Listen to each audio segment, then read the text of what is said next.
This is the Pickleball and Partnership Podcast, the place to talk about building better connections with your partner, learning how to communicate with each other, and how to inject fun into your relationship, all through the game of pickleball. If that sounds like your cup of tea, pull up a chair, grab your paddle, and join me, your host, Charlotte Dukes, for Pickleball and Partnership.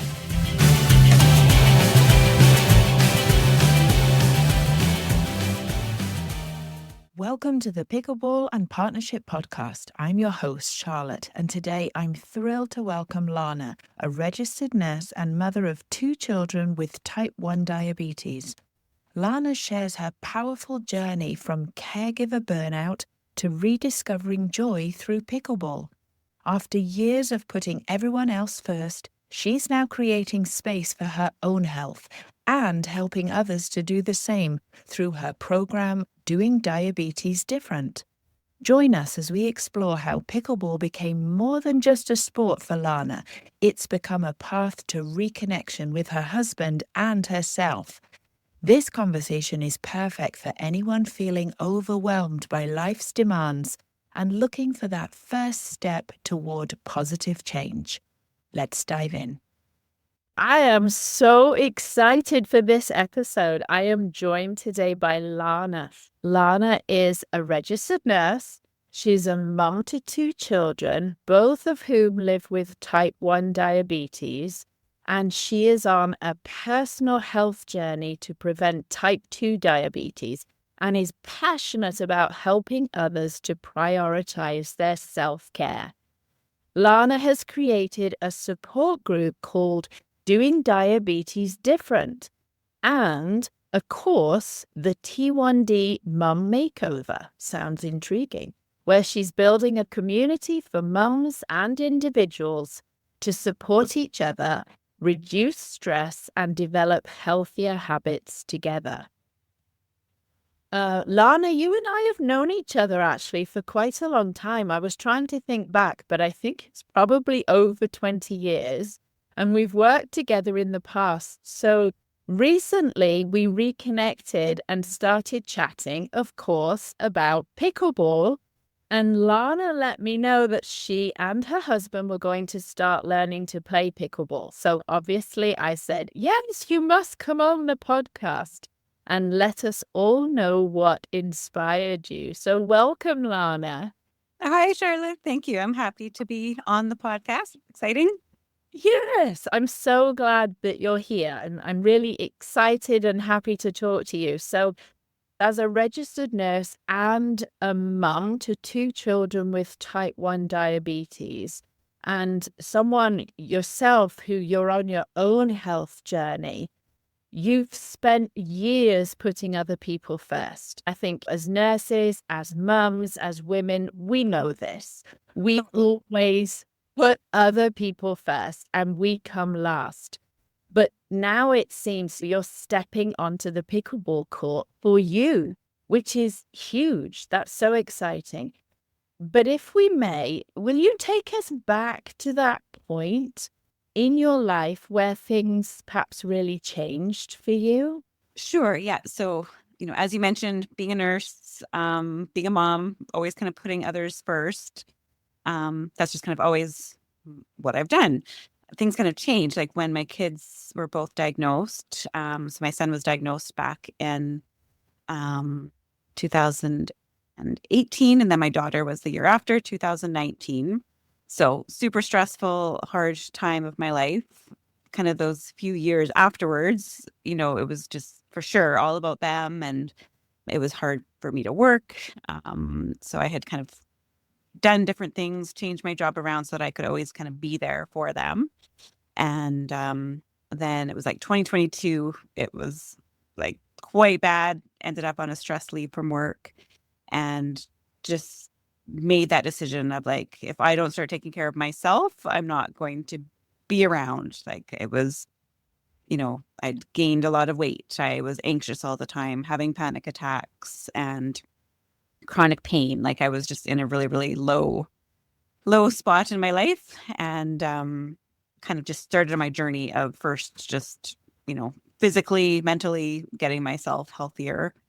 Yeah, pickleball has been more recent, but yeah, that was back a couple years ago, just like needing to get myself healthy. Oh my gosh, I can only imagine what that was like having that diagnosis for both your children, one after the other, must have had a huge emotional impact on you, which then led on to, like you just described, physical health concerns.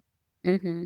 Yeah, and then I think also just like our relationship. So that's, we'll get into that later, like why I wanted to do the pickleball. But with my husband and I, you know, we were sleep deprived. We were devoted to the kids. It definitely kind of took a toll on our relationship as well. I think, yeah, like even the statistics show, like families with kids with chronic disease, there's more divorces. It's hard on the marriage. So, yeah, once I kind of started getting myself better, then we all started doing better, like it was kind of a domino effect of our relationship got a bit better, me and the kids were less anxious because I was less anxious. And yeah, just trying to grow and kind of as we learned, we would try to do better to take care of ourselves.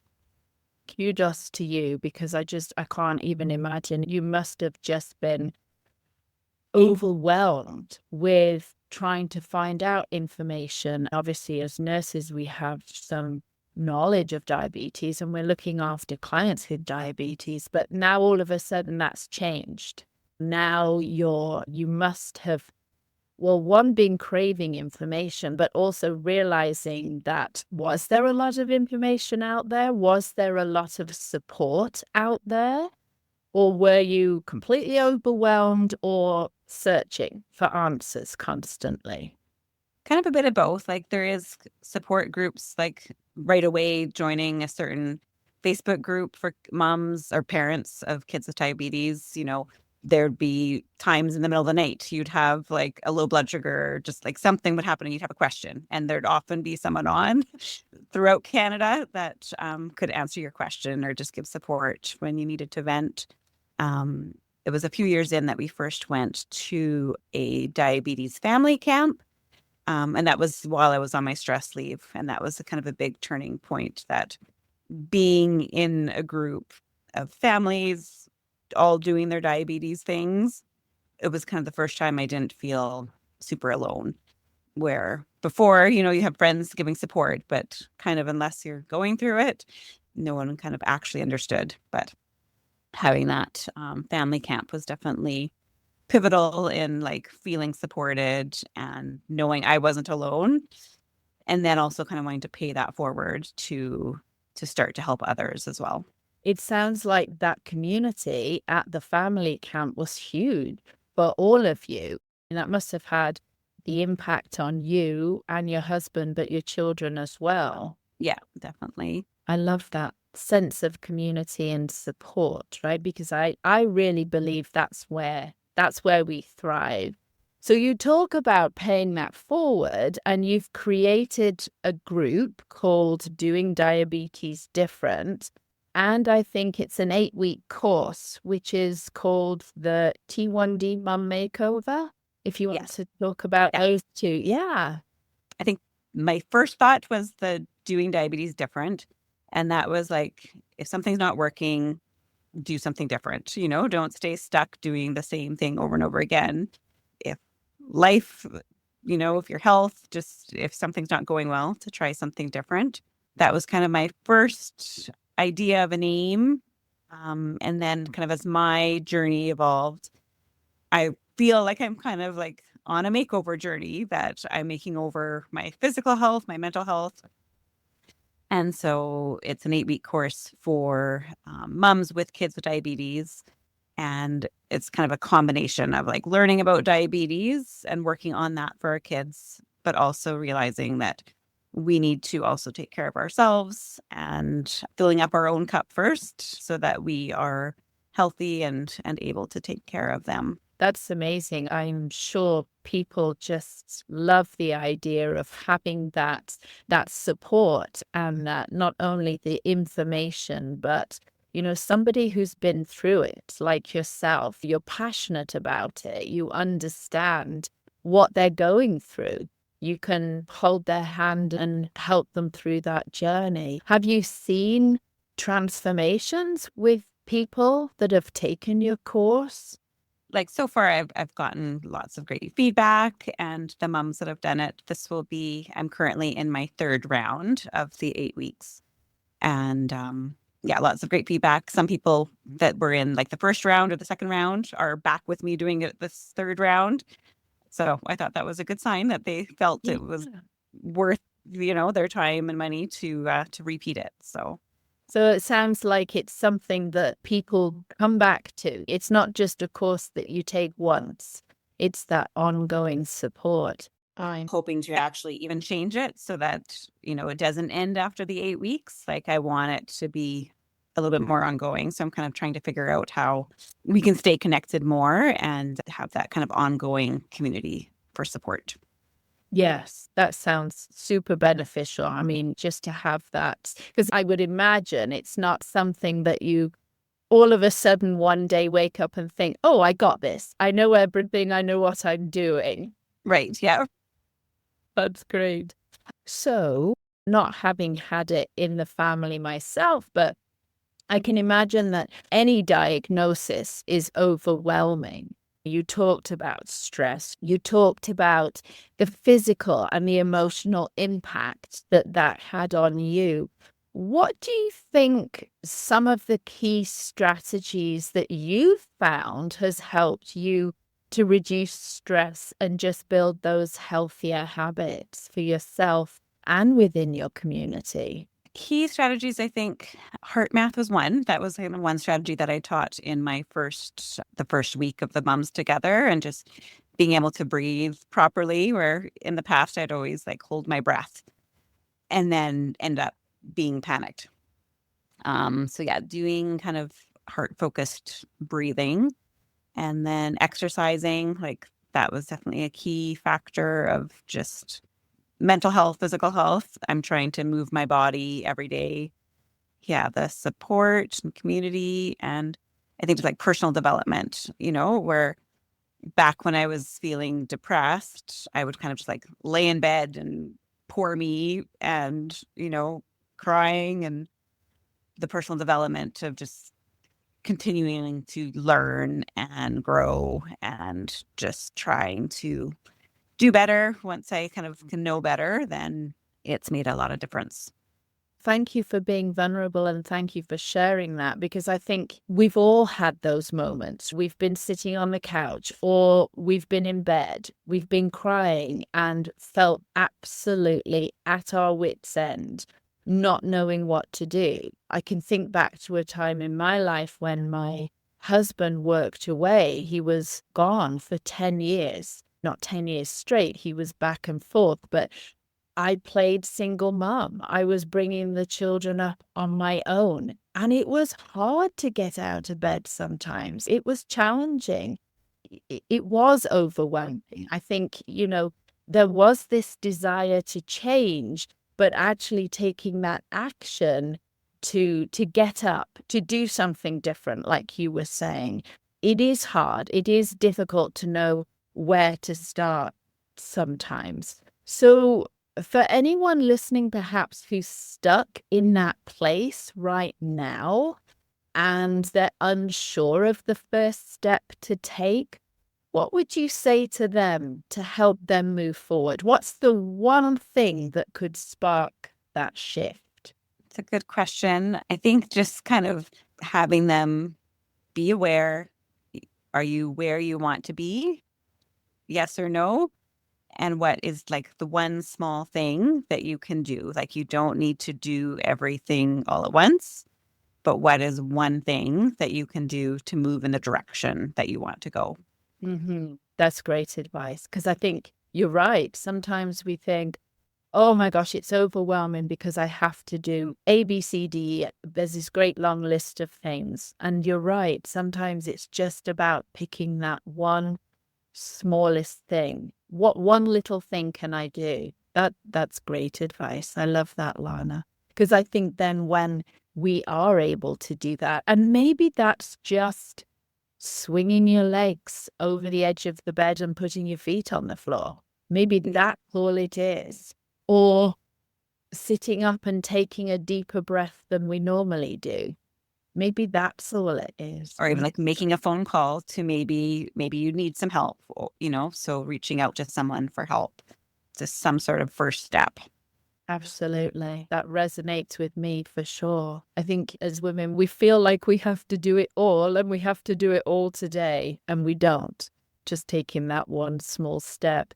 So you've spent so much time helping others. You continue to help others to help them manage their diabetes. Obviously, your children, your husband, navigating your health, their health. So how has that then led you to pickleball? What was it about pickleball that caught your attention? It was actually probably a year ago that I first signed my husband and I up. And it was just that wanting us to do something together. Like, we don't go on many date nights, with the diabetes. We've often just felt like someone needs to be at home in case of something. So we just haven't left them. Now they're a little bit older. We are starting to feel more comfortable, but yeah, just I think wanting that connection. What can we do together? And I'm not sure where I heard it from exactly. Like, maybe it could have been you, I don't know, or someone else that had played pickleball. But yeah, about a year ago, I signed us up. And then when it came to the first class, something happened that we didn't go. And then the second class, we're like, well, we missed the first class. We don't know what to do. Like, I don't want to look dumb. So let's just not do it. So we wasted our whole money. We didn't go to one single class. And then, then just recently again, it's like just still on my mind, probably from you now, that I wanted to give it a try. It was just like wanting to have time together with me and my husband was kind of what sparked me to sign us up. So now, how did he feel about that? Because I'm assuming you brought the idea to him initially. What were his thoughts? He was okay with it. It wasn't like he was like super, super excited, but he was willing to give it a try. He knew it was a good idea, but both of us were just a little bit nervous because we didn't completely know what to expect. Yeah, just trying something new is sometimes hard. Trying something new is often hard, isn't it? Yeah. Yeah, I know that. And I remember back, I've talked about it on previous episodes as well. I had to know what I was doing. So I totally get what you're saying about you miss that first lesson and then you don't want to be behind and you don't want to look like you don't know what you're doing, even though really nobody knows what they're doing when they first take lessons. That's amazing. Good for you for then going back a year later. What advice would you give to somebody who wants to make fitness fun but feels intimidated? So they're in that place where I was a couple of years ago. They're in that place where you were a year ago, not wanting to look stupid or that we don't know what we're doing. What would you tell them right now? I think, just like really encouraging them just to try it, like you don't know what it's going to be like until you've done it. And trying something new, it's scary. But once you kind of make it a habit, it's just such a life-changing thing. Like for me, just like right now, fitness is like my main thing, but I can just see the benefits of also doing pickleball as a sport with my husband and just having that fun aspect to exercising. Bring more fun back into our lives. Be childlike again. That's what I like about it. So take us to the first lesson. You've signed up again. You and your husband are now going to go. You're both apprehensive. He's not sure, but you both want that connection. You want to do something together. And here you are now going to your first lesson. Tell us, what were your first impressions? What was going through your mind as you stepped on the court? It was actually kind of funny. The first time was, sometimes I'm a bit scatterbrained and I write things down wrong. And so it was supposed to be 8:00. We showed up there at 7:00 and I'm like, oh, okay, no one's here yet. Got the time wrong. Ended up that my husband had to work early the next day. So that first time, like we went back home and then he wasn't coming back with. I went to the first lesson by myself and I was just kind of nervous, looking around of like everyone else is just kind of playing. And so there was another girl that was kind of similar to me that didn't have a partner. So we just kind of joined up and started playing before the instructor started the class. And yeah, it was just kind of fun to, it wasn't like super hard of what I was thinking it was going to be. And right away it was like, oh, okay, this is fun. And then the second class is when my husband did join me. And then the next week he came with you, did he? So yes. And what did he think of it the first time? Because now, okay, you're experienced. You've already had one lesson. He's the newbie. How was that? It was good. Like, yeah, just had a couple questions of just, the lines on the court and just kind of explained a couple quick things to him. But he caught on really quickly. And sometimes he's probably more competitive. And I'm like, this is just for fun. You don't need to like whip the ball at me. Let's just practice getting it over the net. I love that. Yes, been there, done that. Isn't it funny how that competitiveness really comes out in people? Definitely husbands seem to have it a little bit more, although I did feel it a bit too. It sounds like you both enjoyed it. You've taken the 2 lessons now, right? Yes. Yeah. Okay. So is this a series? Is it a 6-week learn to play program? What did you sign up for? 4 weeks. Okay, nice. And where is that? Local community center, or where did you find it? It's quite close to our house, and it's just a community center where there's a pool and gym. They have skating, kind of a little bit of everything there. Sounds like you've met some new people, perhaps some new friends in this group. Currently, I've been working from home. So that was another thing of just like getting out and meeting more people was one of my goals. And it was just fun to see, a variety of different people. Some are couples, some came on their own. There's kind of different people that had signed up for the lessons. And I think, isn't that one thing I found that I really enjoyed about that was, like you mentioned, working from home.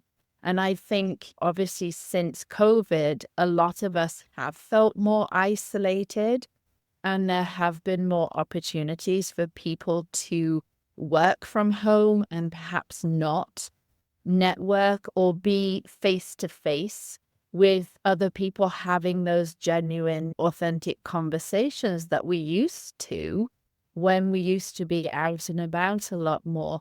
And the thing I loved about going to play pickleball was that it was a completely new community. So nobody knew me or where I was from, or, I came without these labels.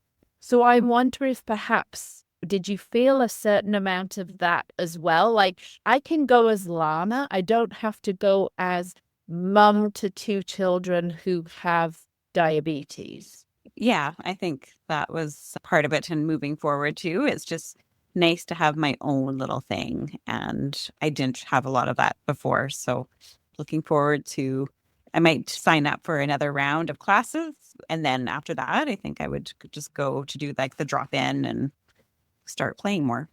I think this is an ideal time in the year too, because like you say, do another set of classes just to develop and strengthen those connections with other people, get a hang of the scoring and the rules. How did you find that, by the way?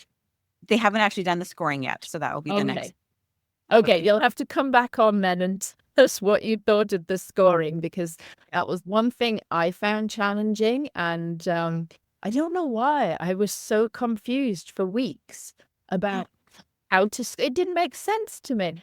And Neil kept saying to me, I don't get why you don't get it. He said, it's very, well, you do this at the beginning, but then after the first point, then it's this. And I'm like, but I don't get it. It doesn't make sense. And then it suddenly clicked. And yeah, so what I was saying was do the next set of lessons, and then we're coming into outdoor. And then a whole lot more opportunities, certainly here in Calgary, in Canada, more opportunities come up then because there are outdoor courts. And we seem to take over a lot of the tennis courts as well. So there's a lot more opportunities then to play outdoor, which is another ball game completely, because then you're dealing with the wind and what have you. Right. And I love that you decided to take lessons first and get some knowledge about how to play the game. Yeah, my husband was looking already at just picking up some of our own so that we can do it outside this summer. Do you think this might be something you involve the kids in as well? I hope so. I think, it would be great for them. We used to do badminton together, but lately, just teenagers, they're not like super excited about going to play badminton with their parents. But yeah, we'll definitely give it a try to see if we could do it as a family. I think that would also be fun. It's a great family activity. Although I say that my children will not come and play with us. They think they would be too good. They would beat us. And we think, well, come prove it, for the challenge. Is there anything else about pickleball specifically that you love or you're drawn to, or you say you've played badminton before? Anything specific about pickleball that makes you think, yes, this is the sport to get into? It felt easier than, say, tennis. I've tried to play tennis with my husband, and it's just the lightness of it just felt a little bit easier to do pickleball. That's probably the main thing that I like the competition. Like once I get a little bit better, I would want to be a bit more competitive. But it'll just kind of take some time before I'm at that level. Mm-hmm. Well, yes. And actually, it really doesn't take that long. And I think that's one thing that surprised me about pickleball as well. Like you say, I mean, the lightness, like the paddles are not hard to maneuver. They're very light. The ball is a wiffle ball. It's very easy to hit across the net. It's easy to hit it gently if you're dinking. It's easy to do a drive, a harder shot. So yes, it's definitely easier on the body as well. And I know I've said this before. If people are perhaps a little less mobile, it's not a game that you have to race around the court if you don't want to. I mean, there are definitely people who do jump from side to side. We were watching a singles game yesterday, and oh my goodness, they're all over the place. I don't think I would have the stamina for that. But you literally can, stand at the net and just hit the ball back and forth, and you can get some really good exercise doing that. So it's definitely a sport, like you say, it's easier to play. It's easier than tennis. You have that badminton background too. So you have some prior knowledge there that will help you. Yeah, that's great. I always ask everybody that comes on as a guest, what topic or what kind of episode would you like to hear a future episode of Pickleball and Partnership podcast? Yeah, I think just like maybe like a comeback story, like that's kind of what I feel like my makeover of just my transformation. So yeah, maybe if there's someone that's like started out really not doing that great, but ended up being an amazing pickleball player, that would be cool to hear. That would, I agree. Okay, listeners, if you're out there and somebody has had a huge comeback story, a huge transformation, or even a little one, it doesn't have to be huge, does it really? Like you say, we make these small changes and they can have a huge impact on the way we feel about things, on jumping out of bed in the morning instead of dreading what the day is going to look like. So I want to hear your stories. Lana and I are tuning in, waiting to hear from you. And Lana, I want you back on as well. Take this set of lessons and maybe your next set of lessons, and then will you come back and let us know how you get on and how you're finding pickleball with your husband? I would love to. Yeah, that would be fun to see how much progress I've made. Absolutely. And Lana, where can people find you? If they're interested, if they're curious and they want more information about doing diabetes different or about your 8-week course, where can they find you? So my website is www.doingdiabetesdifferent.com. And then I have a Facebook group that's called Doing Diabetes Different. That's going to kind of be my main spot for people. And it's a little bit of a combination of, there's some people with type 1 diabetes, there's some moms with kids with type 1 diabetes. And then also I've kind of been just promoting health and fitness. So it's some people that want to prevent type 2 diabetes. So a little bit of everything, but that's where the group is. Great. And we'll put those links in the show notes so that people can find you there as well. So thank you, Lana. It was amazing talking to you. I love that you shared your pickleball journey and you shared some of your diabetes journey with us. Thank you very much. Yeah, thank you for having me on, Charlotte. It was great. Thank you so much, Lana, for sharing your inspiring journey with us today. From navigating the challenges of diabetes management to finding joy on the pickleball court, your story reminds us that small steps can lead to profound changes. Whether it's picking up a paddle or simply making that first phone call for help, prioritizing our well-being impacts everyone around us. I can't wait to hear about your continued progress with pickleball and the amazing work you're doing with doing diabetes different. And to our listeners, remember that transformation begins with just one small action. Don't forget to join us next week when Neil and I will be back sitting down and having a real heart-to-heart chat. Thanks so much for listening today. I hope you enjoyed that conversation as much as I did.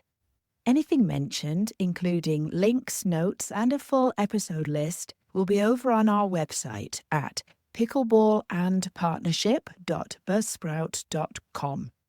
If you got something out of this episode, be sure to follow or subscribe to Pickleball and Partnership on Apple Podcasts, Spotify, or wherever you listen so that you are notified of new and upcoming episodes. And if you're finding value in this podcast, a cost-free way to support us is to leave a 5-star review. It truly means the world to us. This will help more people access these real conversations. And if you haven't connected with myself or Neil personally, we would love to meet you and say hi over on our Facebook page. Thanks again for listening. Please tune in next week for another exciting episode of Pickleball and Partnership. Remember, we're all learning, growing, and showing up in our own ways, and that's what matters most.